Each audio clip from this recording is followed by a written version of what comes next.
Time for everyone to get mad.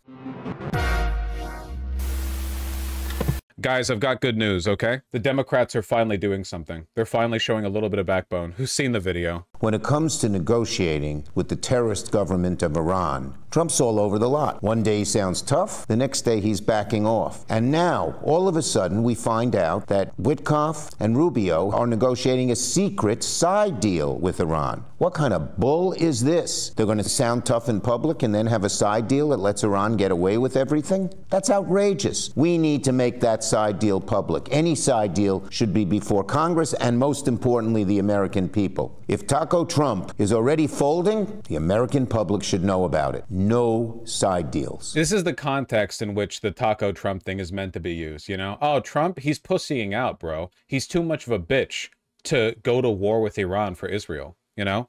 I know I've talked about this before, but like the reason why we posture so hard against Iran is because of Israel. Israel only makes sense as a US military proxy against Iran.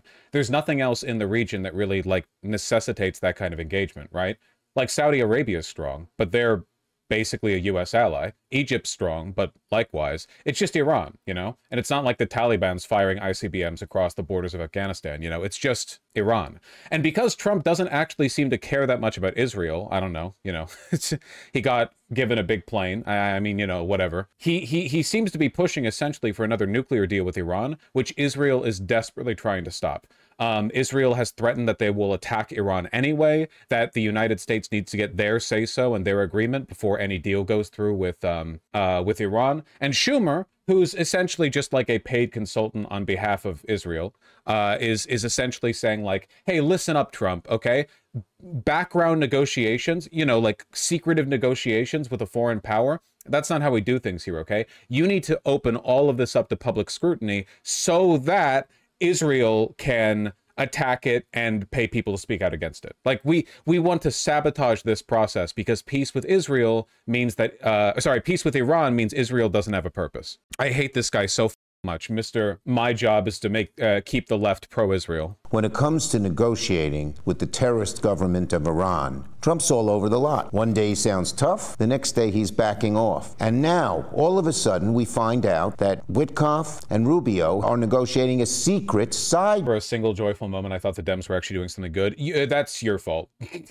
That's 100% on you. I'm afraid. You fool, you buffoon. Hey, a classic mistake. I can't believe he said this. Genuinely, it's baffling to me. I can't believe he said this. My job is to keep the left pro-Israel, which he's, you know, doing such a good job of. I genuinely cannot believe he said that openly. I guess he's old enough that, like, he's kind of dribbling out, you know, the agreements that are supposed to be kept behind closed doors, sort of like what Trump does often. That's why they don't tell Trump anything anymore. When it comes to Palantir, I am more afraid of Democrats like Schumer having access to that kind of tech than Republicans. It is like, Schumer is at least as evil, possibly more evil than the average Republican. Like, ideologically, he exists only to make sure that the Democratic Party remains loyal to Israel and Wall Street. Like, that's it. It's the evil of a turncoat, right? Like, you know, at least the Republicans are open in their opposition. Really? Oh, no, 100%, yeah. Is he really evil or just incompetent and boring? No, he's extremely evil. I thought he said it was his job to keep the Democrats in Congress and the Senate pro-Israel. I mean, sure, that too, but the left. Speaking of weak leadership, you saw this clip of Hakeem Jeffries responding to a congressional aide being arrested by ICE. Yep, I saw this. This was in response to, if I remember correctly, a congressional aide was just straight up like brown shirted by ICE. I like there was an altercation in a hallway or something, but it was like it was like this insane, just like, well, you know, we're here anyway kind of attack. And this was how Hakeem Jeffries responded. Was it ICE or DHS? DHS, not ICE. Okay, subcategory. In terms of how we will respond to what Trump and the administration has endeavored to do, we will make that decision in a time, place, and manner of our choosing, but the response will be continuous, and it will meet the moment that is required. Powerful stuff, right? In response to, like, literally members of your congressional administration being arrested, like, straight out of their office. What exactly does that mean? Have you not decided how to respond? Oh, look at that. Oh, man. Look at that dead fish stare. Incredible. It takes remarkable contempt for life on Earth to summon the neural control necessary project this ismuth-ass fish stare. What exactly does that mean? Have you not decided how to respond? We've publicly responded in a variety of different ways. We haven't let our foot off the gas pedal in terms of additional things that may take place with respect to our congressional oversight authority and capacity. We will respond in a time, place, and manner of our choosing if this continues to happen. Incredible. Remember, the Democrats said the red line would be when they deport citizens. With regard to Trump deporting undocumented immigrants, if anything, the Democrats are just crowing over it, saying Biden deported more. Then they started deporting U.S. citizens, which they have, you know, little kids with cancer, classic stuff. Now they're straight up arresting people from their congressional offices. Damn, no backbone cowards. I think that, like, part of it is just no idea how to meet the moment, but I think, like, also it's sort of complicit. Saw someone on Twitter say the gap between what Dem voters care about, what Dem leadership cares about, is the Grand Canyon. Yeah, it's the reason why I say the Republicans are more democratic within their party than the Democrats are, because Republicans are constantly shifting their rhetoric to appeal to the public interest or trying to influence the public interest, whereas Democrats, like, this is a public statement, okay? Can you imagine where Schumer's mind is at, that he thinks this would go over well? Of course, nobody's responded positively to this, right? Except maybe AIPAC lobbyists. I don't know. Consultants, maybe, some of his handlers. There's no way this is being done for the public. You know, this message is not being put out there for the benefit of anyone who voted for him. His argument essentially is like, well, you know, Trump's too much of a pussy to let our constituents die for Israel. At this point, is it not truly just a dead party? No, it's a dead party, you know. You can have good people within the Democrats, but the Democratic Party, so the National Democratic Party is a worthless institution, yeah. It's actively counterproductive. I mean, assault charges have been brought against a Democratic member of Congress for that altercation with in New Jersey with the ICE detention center. You know, you have 2 frames of a video of her elbow brushing against an ICE officer. They're throwing charges at her. Wasn't it a mayor? The charges against the mayor were dropped. The charges still stand against, now they've put forward them against a congresswoman. Why is Schumer so pro-Israel, actually? Well, because the big money is pro-Israel. So it's really all there is to it. You'll see a lot of it out of New York, obviously, because that's the financial capital of the country. It's not even about money going to him either. It's really just about, like, the social circles that you run in and whose interests you represent. If Schumer were ousted as leader, I think things could be different. Unfortunately, no. It's the entire Democratic Party. Like, again, if the Democratic members of the Senate wanted to revolt against them, they could. They don't, because they either don't care to or they have no spine. Likewise with the Democrats. Like, the leadership isn't aberrant in the sense. They're, like, they may be, like, particularly bad, but it's not as though the rest of the Democratic Party is raring for a fight and Schumer's keeping them from doing so, you know? It's a fundamental problem. I don't really think there's any fixing it. Not in the short term, at least. The Republicans will have to collapse on their own. Is Schumer trying for American boots in the ground for Israel? He would do it if he could.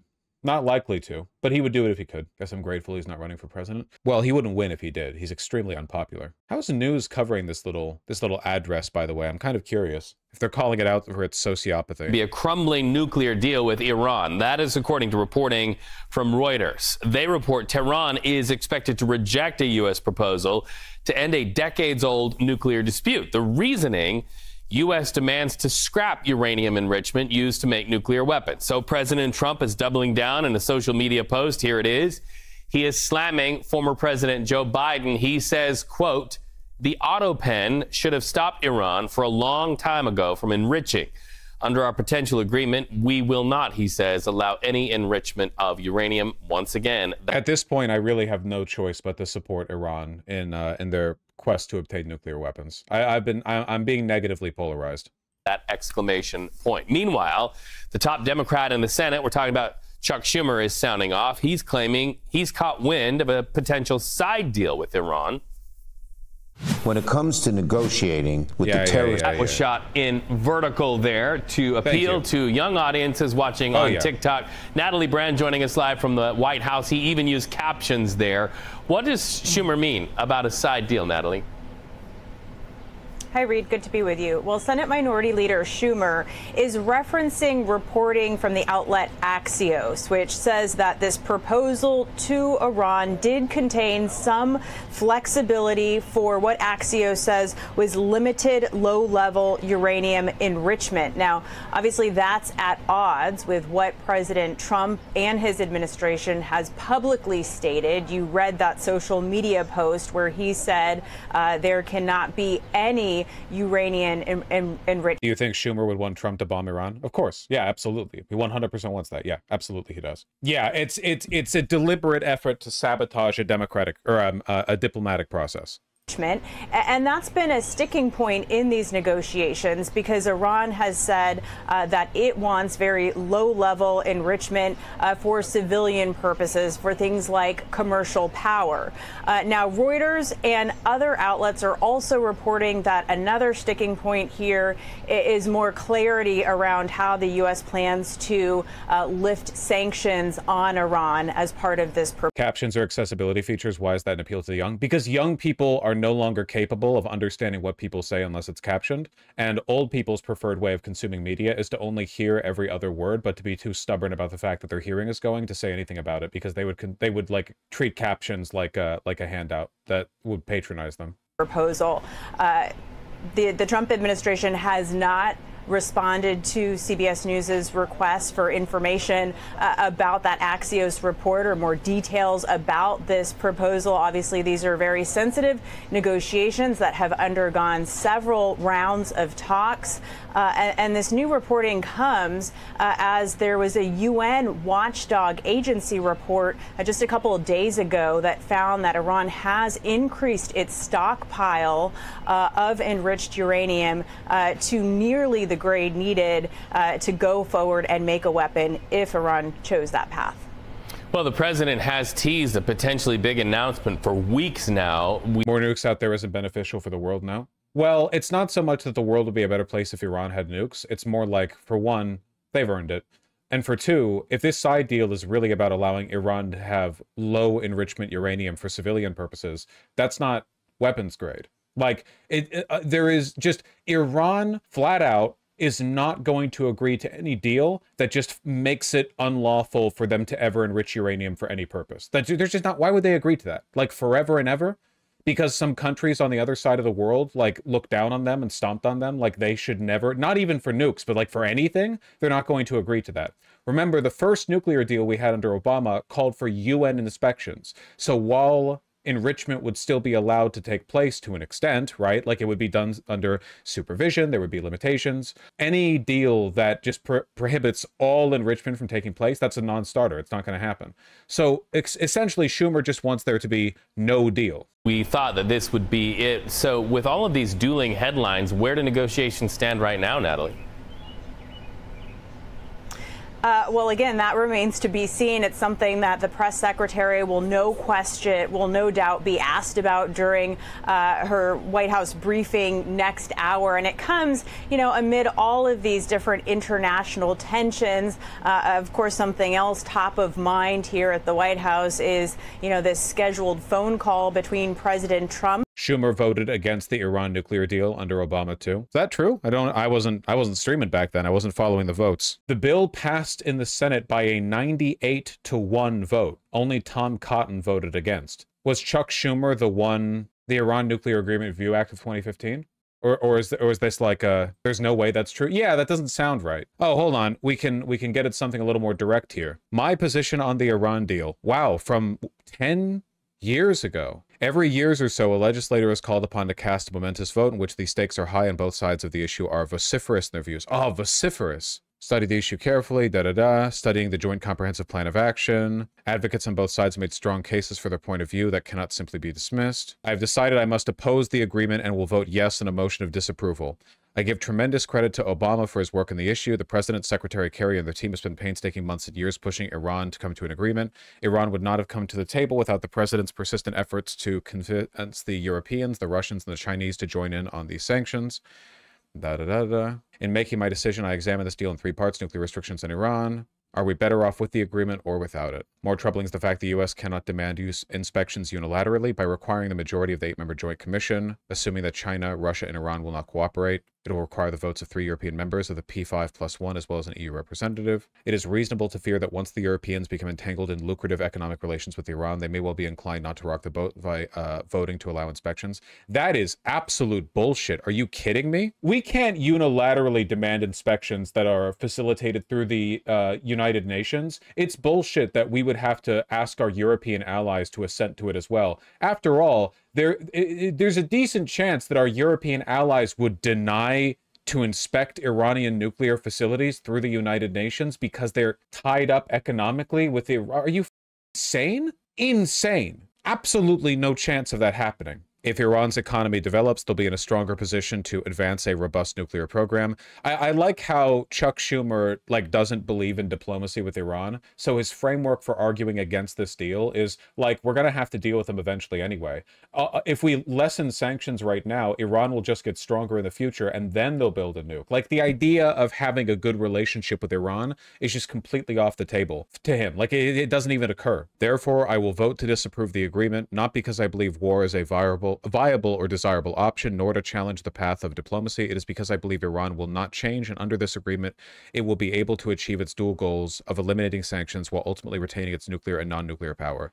Better to keep U.S. sanctions in place, strengthen them, enforce secondary sanctions on other nations, and pursue the hard-trodden path of diplomacy, once more difficult as it may be. So yeah, forever war. Don't they want Iran to build nukes so it justifies invasion, the MIC profits? Well, he does. Yeah, Schumer does, 100%. Yeah. I fucking hate this guy, man. I hate this guy so much. Don't forget Iran did uphold that nuclear deal. Yeah. Maybe he just likes endless wars as a hobby. Holding blood feast shit, yeah. Would Iran have supported Russia against Ukraine if the Obama deal had not been canceled? Probably, but who knows, right? It is genuinely listen, Iran is a relatively quite developed country, certainly by the standards of the region. I think it's very reasonable that we might have developed better economic ties with them. Keep in mind, we have good economic ties with Saudi Arabia, and they're run by a bunch of insane Wahhabists.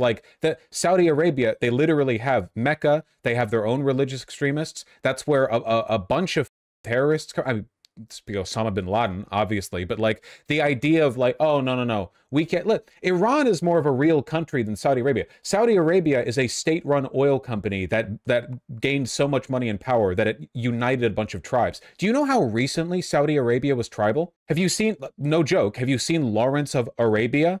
It was recent shit, man. Iran has a civilizational through line going back a very, very long time.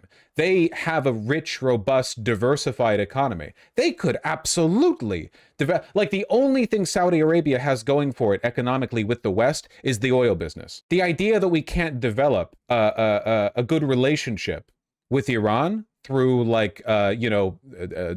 diplomacy, trade, and so on, the usual avenues, is ridiculous. We did it with China until we randomly decided to sabotage it. The House of Saud was ousted twice by the rest of the tribes, by the way. It was the British that forced the other tribes to be ruled by them. Yeah, because they controlled the oil. Yeah. Think you're being racist? No, they were literally tribes. Tribes in Saudi Arabia. It was tribes. It's not... Saudi Arabia is a very weird country. Anyway, okay, but I don't want to have a good relationship with a country that kills gay people for fun. Okay, I mean, we trade with Saudi Arabia. I don't know what you mean. Do you think that Iran's going to become more progressive in their governance and treatment of queer people by way of being permanently ostracized by the West because freaks like Schumer want war between it and I don't like the Saudis either?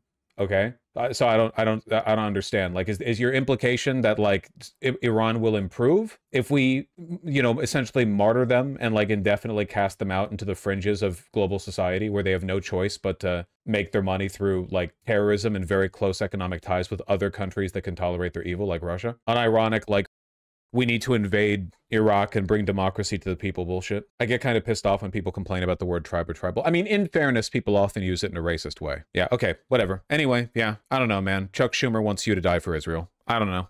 What can you really say about it? This is what the Democrats have for you. This is what the leadership, this currently the most powerful person, the most powerful elected official in the Democratic Party. This is what he has for you. Like, this is what he considers important to talk about. Still posting about it. Steve Witkoff must testify before Congress. Is there a secret side deal that will allow Iran to continue enriching uranium and empowers Iran's nefarious activity or not? I mean, it's not like he's the one posting this. I'm Schumer.